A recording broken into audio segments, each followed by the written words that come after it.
Bulan Maret 2021, aku menjadi pemimpin. Saat bertemu dengan pengawas, aku mendapati beberapa pemimpin kelompok penyiraman mendesak orang-orang melakukan tugas. Sementara mereka hanya bersantai. Mereka tak memahami masalah yang dihadapi kelompok. Jadi hanya bicara kosong dan menegakkan aturan, tanpa memberikan jalan nyata.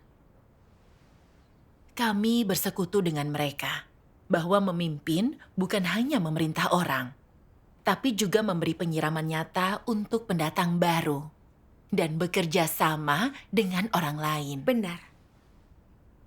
Namun beberapa hari kemudian, mereka masih belum mengambil tindakan nyata.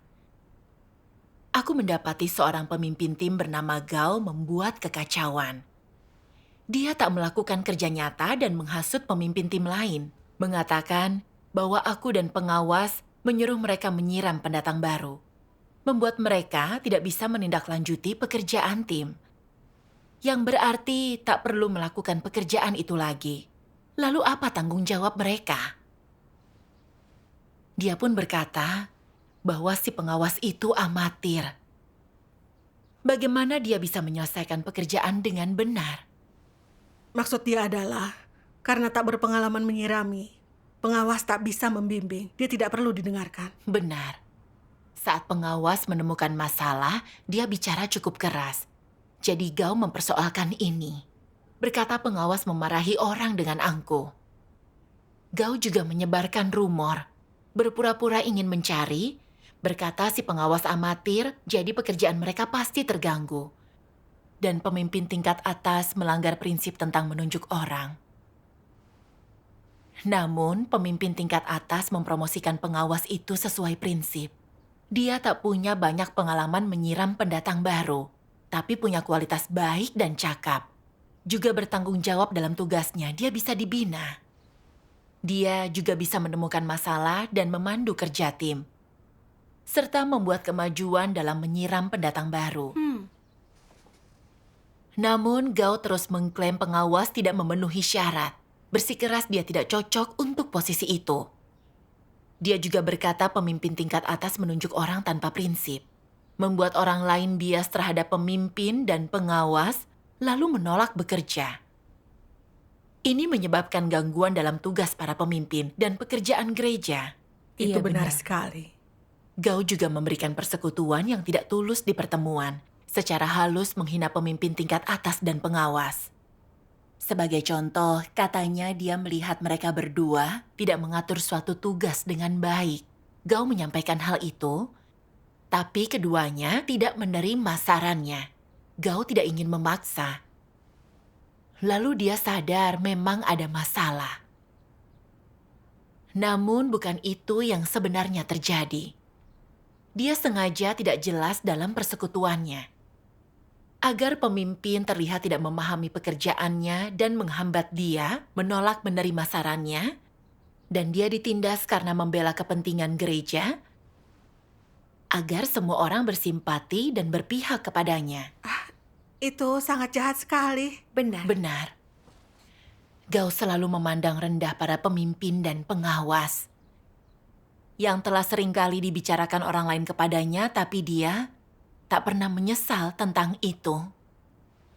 Ini bukan masalah menunjukkan kerusakan, ini masalah natur. Itu Iya, benar benar. sekali. Aku teringat firman Tuhan tentang menyingkap orang seperti itu. Mari tonton video pembacaannya. Baiklah.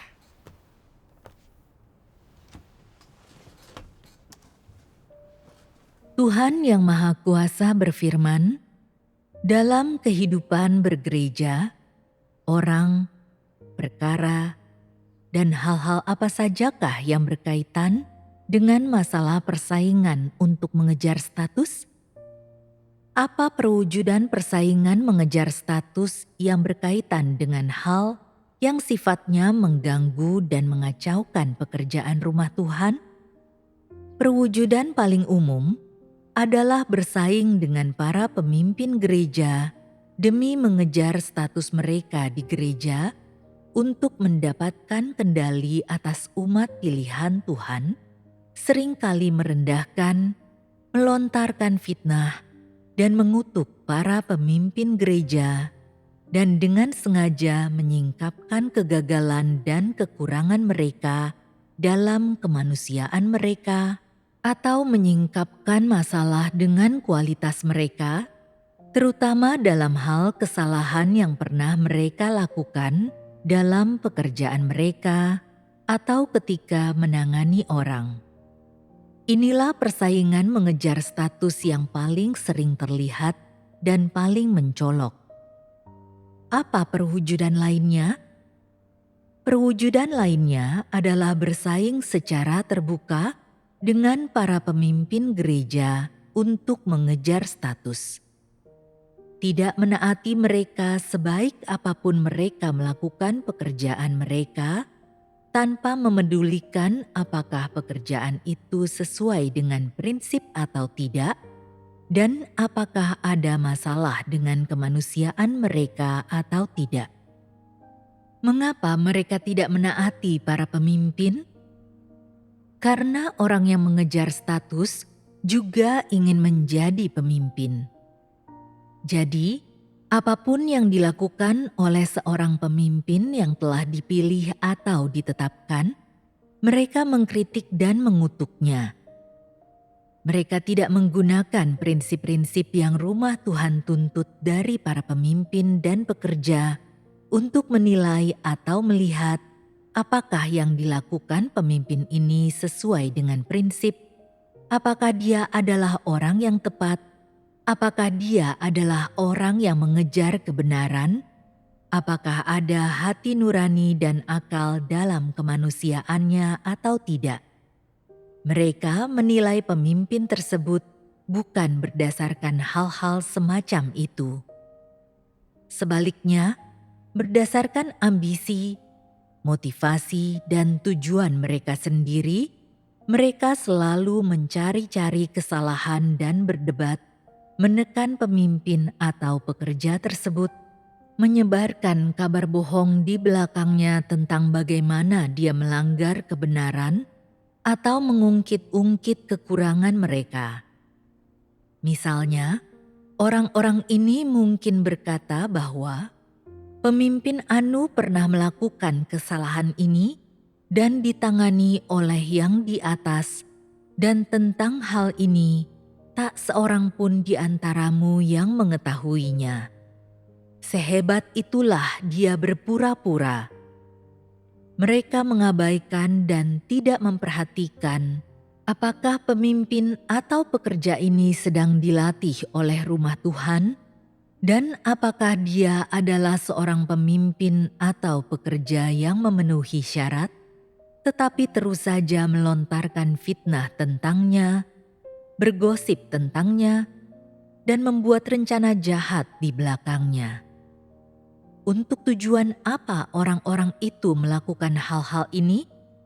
Ini karena mereka sedang bersaing mengejar status, bukan? Ada tujuan di balik semua yang mereka katakan dan lakukan. Ini bukan demi pekerjaan gereja, dan ini tidak didasarkan pada firman Tuhan atau kebenaran, dan terlebih lagi, ini tidak didasarkan pada pengaturan pekerjaan rumah Tuhan atau prinsip-prinsip yang Tuhan tuntut dari manusia, melainkan didasarkan pada ambisi dan tujuan mereka sendiri.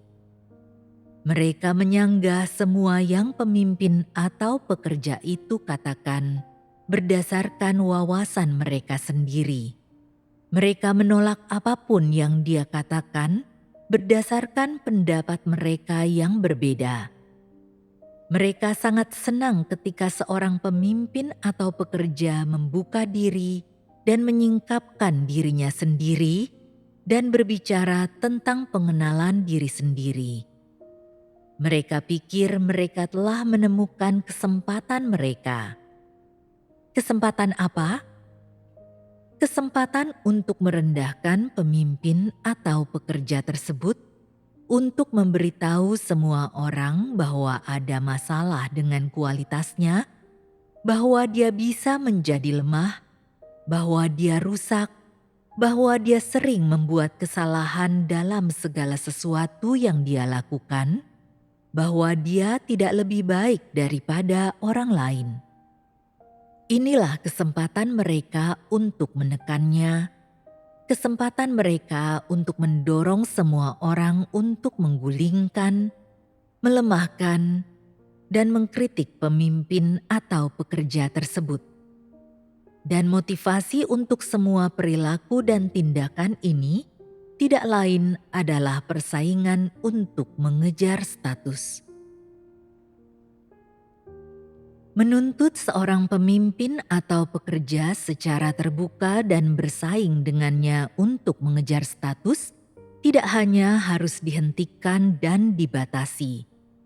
Jika situasinya serius dan memenuhi syarat untuk pemberhentian dan pengusiran, maka hal itu harus ditangani sesuai dengan prinsip. Selain itu, mereka berusaha mengucilkan dan menyerang orang-orang yang lebih cenderung mengejar kebenaran di gereja, karena orang-orang yang mengejar kebenaran memiliki pemahaman yang murni, mereka memiliki pengalaman akan firman Tuhan, memiliki wawasan tentangnya, memiliki kerinduan akan firman Tuhan, dan di antara saudara-saudari, orang-orang ini seringkali mampu menyelesaikan masalah dengan mempersekutukan kebenaran dan dengan demikian mendidik kerohanian umat pilihan Tuhan, dan kemudian mereka secara berangsur mendapatkan wibawa di gereja. Siapapun yang menyerang atau berusaha mengucilkan orang yang mengejar kebenaran sedang secara langsung mengganggu dan mengacaukan kehidupan bergereja. Mereka mungkin tidak menargetkan para pemimpin gereja secara langsung, tetapi mereka memiliki antipati tertentu terhadap orang-orang di gereja yang memiliki pengalaman nyata, yang memiliki kenyataan kebenaran, yang memahami dan mencintai kebenaran. Mereka mengucilkan, melemahkan, dan meremehkan orang-orang semacam itu, seringkali mengejek dan merendahkan mereka, bahkan memasang jebakan untuk mereka, dan membuat rencana jahat terhadap mereka, dan sebagainya. Meskipun masalah-masalah semacam ini tidak seserius bersaing dengan para pemimpin dan pekerja untuk mengejar status, masalah-masalah ini tetap mengganggu dan mengacaukan kehidupan bergereja. Dan karena bersifat mengganggu dan mengacaukan, orang-orang ini haruslah dibatasi dan dikendalikan. Dan jika sejumlah besar saudara-saudari di gereja terpengaruhi, jika mereka sering jatuh ke dalam kenegatifan dan kelemahan, maka orang-orang ini tidak hanya harus dikendalikan, tetapi harus disingkirkan atau dipisahkan dari orang lain untuk merenungkan diri mereka sendiri.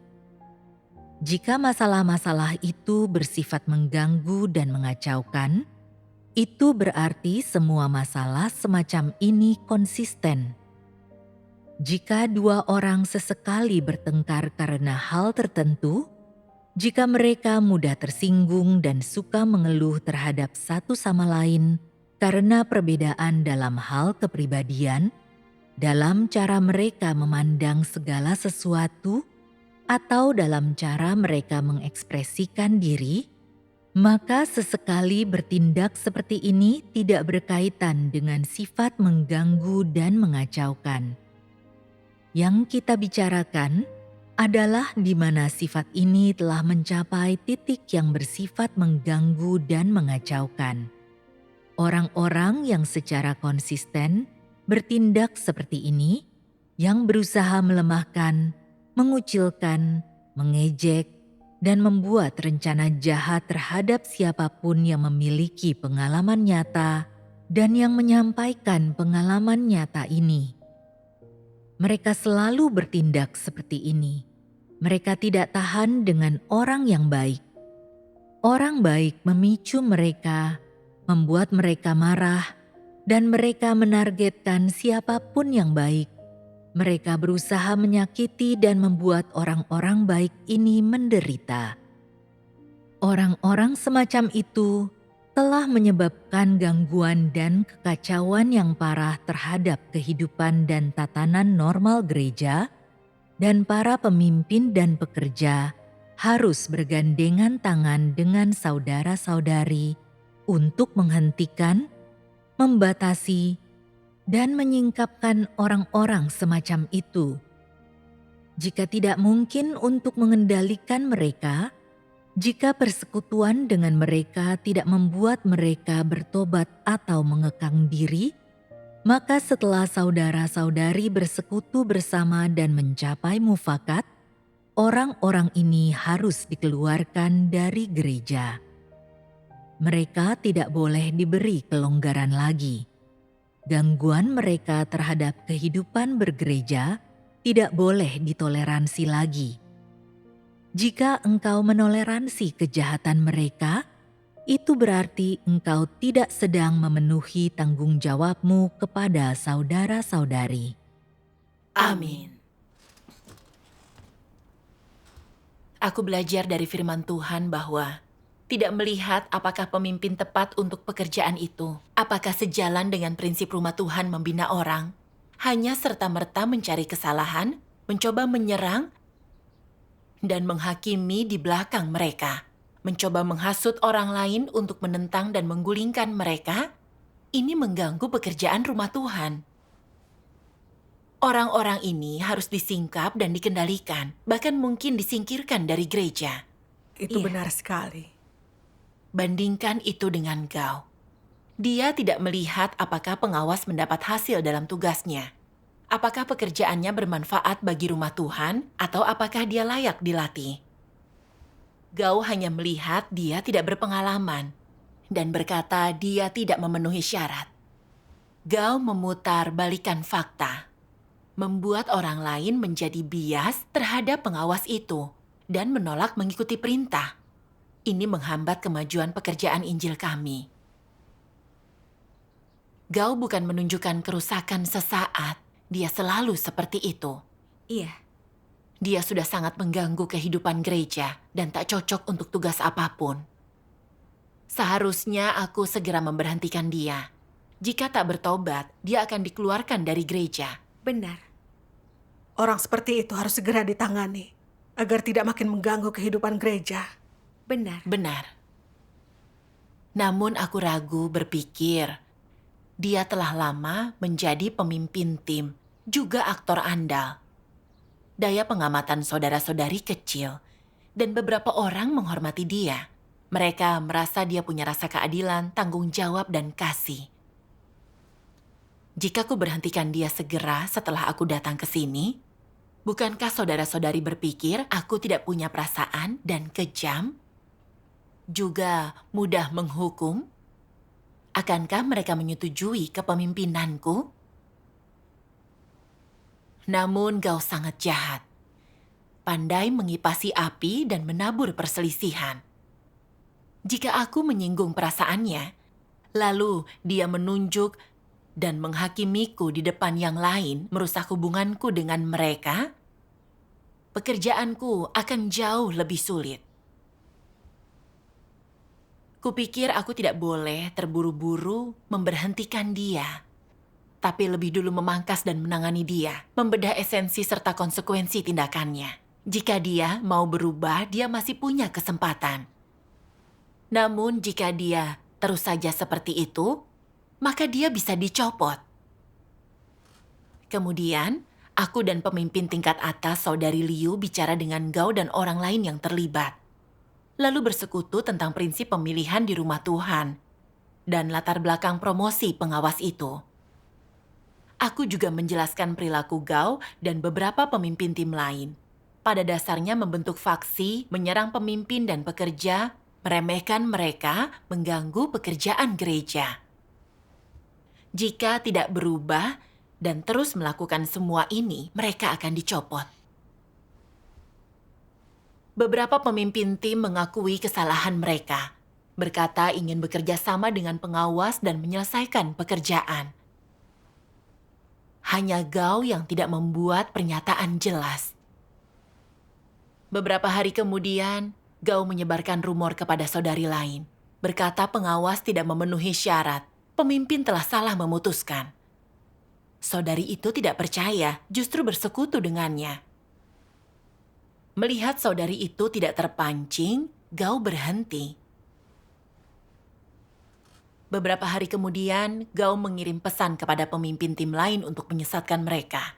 Berkata, "Aku defensif setelah persekutuan tempo hari. Aku takut akan diberhentikan. Apa kalian merasa seperti itu juga? Kini aku tak berani berkata apapun. Seolah kita tak bisa memberi saran atau berbeda pendapat. Dan jika angkat bicara, kita akan dipecat dan diusir dari gereja. Siapa yang berani memberi saran?" Lalu dia berkata kemajuan gereja yang buruk adalah karena para pemimpin. Mereka tak menunjuk orang berdasarkan prinsip. Bukan hanya itu, dia juga mendatangi seorang saudara di tim Injil dengan kedok mencari prinsip, menjelek-jelekan pengawas. Saudara itu tahu sedikit tentang promosi pengawas itu dan bersekutu dengannya tentang prinsip memilih orang di rumah Tuhan. Setelah itu bertanya apakah Gao mengerti. Gao bilang sudah paham dan tak bias terhadap pengawas itu lagi. Dia bertanya apakah Gao bisa mendukung dan bekerja secara harmonis dengan pengawas itu. Lalu Gao bersumpah bisa. Namun setelah itu, dia bicara dengan seorang saudari, berpura-pura mencari dan bersekutu, tapi malah mengeluh. Memutarbalikkan fakta, berkata pemimpin kami saudari Liu membuat rencana dengan saudara-saudari lain. Mereka berkolusi. Liu cukup kuat dan semua orang takut kepadanya. Aku khawatir jika terus melaporkan masalah itu, aku akan dia perlakukan seperti antikristus. Bukankah mengatakan itu menyesatkan? Maksud Gao sebenarnya adalah saudari Liu menyembunyikan laporan masalah. Dia itu sama sekali tidak menerima kebenaran dan juga memasang kedok. Pastinya. Aku melihat betapa liciknya Gao. Dia hanya pura-pura patuh. Banyak orang yang telah bersekutu dengannya tapi dia menolak menerimanya. Dia tak menyesal karena menghakimi pemimpin dan pekerja. Justru makin penuh tipu daya dan sembarangan menyerang mereka. Dia membuat gaduh saudara-saudari dan pemimpin, selalu mengganggu pekerjaan gereja. Dia adalah setan, antek iblis. Itu benar sekali. Saat itu aku menyesal tidak memberhentikan dia, karena selama itu aku ragu. Aku memberinya lebih banyak kesempatan untuk memperdaya orang.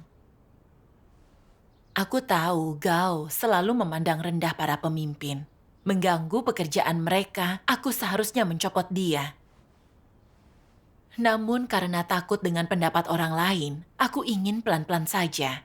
Pertama bersekutu tentang kebenaran, lalu memberhentikan jika masih tidak bertobat. Maka aku bisa meyakinkan saudara-saudari dan mereka tak akan berpikir buruk tentangku. Untuk melindungi status, aku tidak mengawasi Gao. Aku memberinya kebebasan mengganggu pekerjaan gereja. Bukankah aku punya bagian dalam kejahatannya? Memikirkan perbuatanku terasa sangat sulit. Aku merasa tak melakukan tugas atau melindungi kepentingan gereja. Tuhan membenci itu. Jadi aku berdoa, meminta Tuhan membimbingku untuk merenungkan diriku.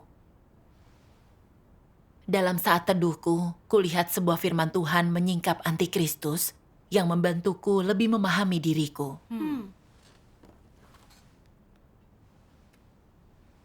Antikristus memikirkan dengan serius bagaimana cara memperlakukan prinsip-prinsip kebenaran, amanat Tuhan dan pekerjaan rumah Tuhan, atau cara menangani sesuatu. Mereka tidak memikirkan cara memenuhi kehendak Tuhan, cara agar tak merugikan kepentingan rumah Tuhan, cara memuaskan Tuhan, cara memberi manfaat bagi saudara-saudari. Semua ini bukanlah hal-hal yang mereka pikirkan. Mereka memikirkan apakah status dan reputasi mereka akan terpengaruh atau tidak, dan apakah gengsi mereka bisa menurun atau tidak. Jika bertindak sesuai dengan prinsip kebenaran, akan menguntungkan pekerjaan gereja dan saudara-saudari, tetapi akan menyebabkan reputasi mereka sendiri terpengaruh dan membuat orang memahami tingkat pertumbuhan, natur, dan esensi mereka, mereka pasti tak akan bertindak sesuai dengan prinsip kebenaran. Jika pendekatan tertentu memberi mereka gengsi lebih tinggi di dalam gereja, membuat lebih banyak orang mengagumi dan juga menghormati mereka, dan memberi perkataan mereka otoritas, membuat tunduk lebih banyak orang, maka mereka akan melakukan cara itu. Jika tidak, mereka sama sekali takkan memikirkan kepentingan rumah Tuhan atau saudara-saudari, ataupun memilih untuk menyingkirkan kepentingan mereka. Inilah natur dan esensi antikristus. Bukankah ini egois dan keji? Amin. Amin. Antikristus sangat menghargai reputasi dan status. Dan semua yang mereka lakukan adalah demi itu. Mereka hanya berjuang demi status. Jika kepentingannya dipertaruhkan, mereka akan menutup mata terhadap masalah. Mereka lebih menjunjung kepentingan sendiri daripada kepentingan gereja. Perilakuku persis seperti firman Tuhan tentang antikristus. Membersihkan gereja adalah yang dibutuhkan rumah Tuhan. Dan Tuhan telah banyak berfirman, saat orang jahat mengganggu gereja, dia harus segera disingkirkan. Entah menyingkap, membatasi, atau membersihkannya. Iya, benar. Tingkah laku Gao telah mengganggu pekerjaan gereja. Aku seharusnya menangani dia. Iya. Namun aku khawatir dipandang buruk oleh orang lain, tak didukung sebagai pemimpin. Untuk melindungi nama dan status, aku hanya sedikit bersekutu dengannya. Aku juga tahu dia tidak menerimanya, tapi aku tidak membatasi atau mencopotnya. Jadi dia punya kesempatan untuk terus menabur perselisihan dan mengganggu gereja. Aku rela korbankan kepentingan gereja untuk melindungi diriku.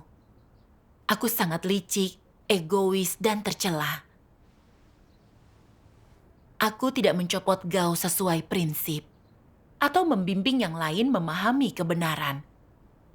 Akibatnya banyak yang disesatkan dan memihak dia, yang menghambat pekerjaan gereja. Aku merasa sangat bersalah dan dipenuhi penyesalan. Aku merasa tidak pantas menjadi pemimpin. Aku berdoa, ya Tuhan, pelaku kejahatan muncul di gereja. Aku melindungi nama dan statusku daripada kepentingan gereja. Aku sangat egois. Aku tidak ingin terus hidup dengan cara yang keji. Aku ingin bertobat kepadamu. Amin.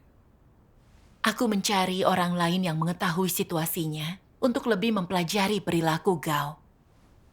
Saat menyelidikinya, kulihat mereka tak punya daya pengamatan tentang dia. Mereka pikir dia melindungi rumah Tuhan. Beberapa tahu kesalahan cara Gao, tapi berpikir dia hanya tak memahami prinsip kebenaran. Aku bersekutu dengan mereka tentang apa itu kebenaran dan kecongkakan, serta perbedaan pelanggaran sesaat dan natur seseorang. Ini membantu mereka mendapatkan lebih banyak kearifan tentang Gao. Syukur kepada Tuhan. Namun yang mengejutkanku, saat membahas dia kepada saudara Wang, dia membalas, "Kenapa kau ingin tahu tentang dia? Dia hanya memberi sedikit saran. Kenapa mengincarnya? Kenapa kalian para pemimpin menekan orang yang punya ide dan menyulitkan mereka? Siapa yang akan berani memberi saran? Penyelidikan kalian membuatku takut memiliki pendapat.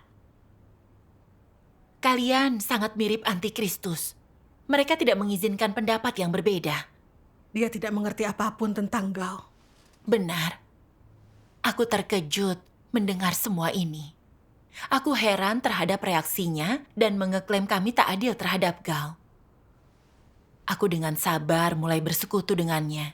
Dia tak mau mendengarkan dan masih mempercayai Gao, mengira kami yang bermasalah. Aku sungguh ingin menyerah saat itu. Aku merasa pemahamanku tentang kebenaran dangkal dan pengalamanku kurang. Jika terus menangani ini, orang lain mungkin akan merendahkanku. Lalu aku sadar, aku mulai mempertimbangkan kepentingan sendiri lagi. Jadi aku berdoa kepada Tuhan, meminta iman dan kekuatan kepadanya. Amin. Aku ingat kutipan ini.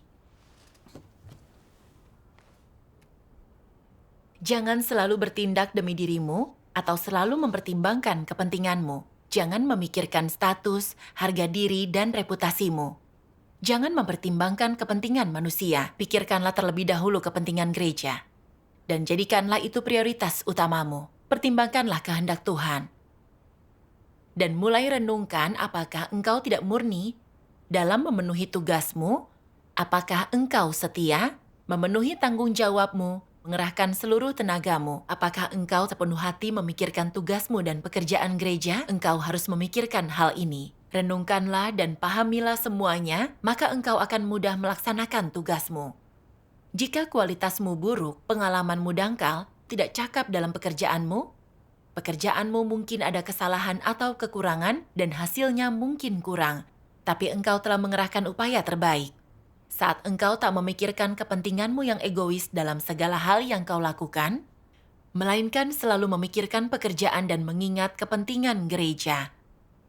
Melaksanakan tugasmu dengan baik, maka engkau akan mengumpulkan perbuatan baik di hadapan Tuhan. Orang yang melakukan perbuatan baik ini punya kenyataan kebenaran. Mereka telah menjadi kesaksian. Beberapa orang percaya kepada Tuhan tetapi tidak mengejar kebenaran. Mereka selalu hidup menurut daging, selalu melekat pada kesenangan duniawi, selalu memuaskan keinginan egois mereka sendiri. Seberapapun lamanya orang semacam itu percaya kepada Tuhan, mereka tidak akan pernah masuk ke dalam kenyataan kebenaran. Inilah tanda mempermalukan Tuhan. Amin. Amin. Aku melihat dari firman Tuhan, kita tak bisa bersikap egois dalam tugas. Harus mengutamakan kepentingan rumah Tuhan. Menerima pengawasan Tuhan, mengabdikan seluruh hati kita, maka tugas kita mendapatkan perkenanan Tuhan. Jika tidak, kita melakukan kejahatan dan melawan Tuhan. Benar. Aku tidak boleh berhenti menerapkan kebenaran karena takut menyinggung orang lain atau anggapan bias mereka. Aku belum pernah menangani masalah seperti itu. Tapi aku harus berdedikasi pada tugasku dan berusaha keras bersekutu dengan yang lain. Iya.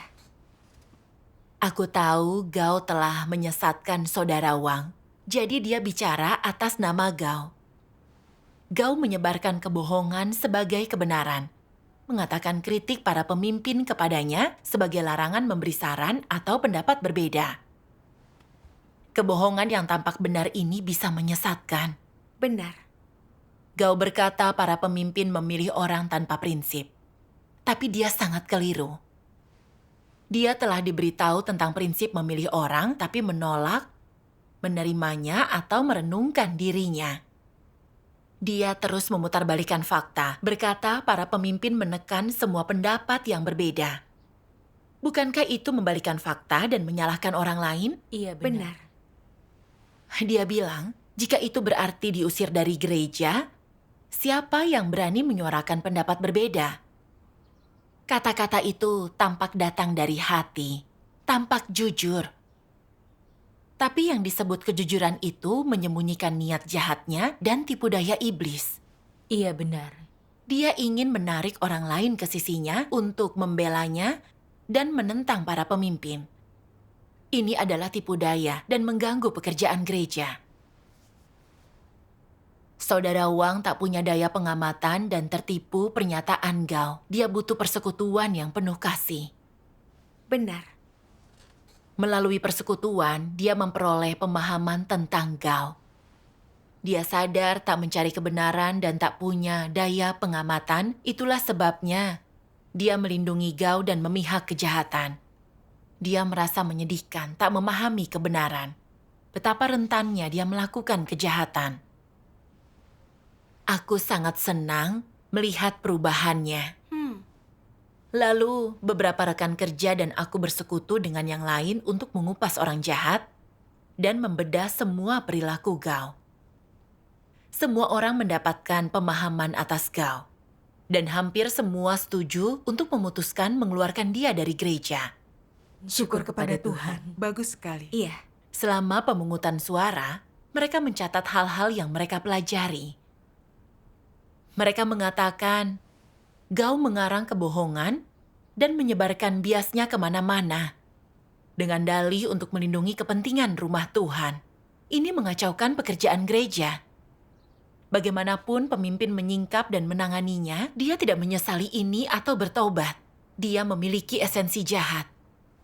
Yang lain berkata, Gao tampak sangat lembut, tapi perkataannya menyesatkan, seram dan jahat. Jika bukan karena persekutuan ini, daya pengamatanku masih kecil.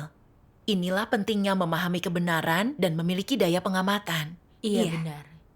Beberapa berkata pernah disesatkan oleh Gao dan mengira dia melindungi pekerjaan gereja. Tidak sadar dia diam-diam melakukan banyak kejahatan. Jadi mereka membelanya, mengatakan hal yang tidak sesuai kebenaran. Mereka perlu merenung dan bertobat. Mereka melihat watak benar Tuhan yang tak menoleransi pelanggaran. Saat pelaku kejahatan mengganggu pekerjaan gereja, mereka akhirnya akan dilenyapkan. Iya, aku ingat firman Tuhan.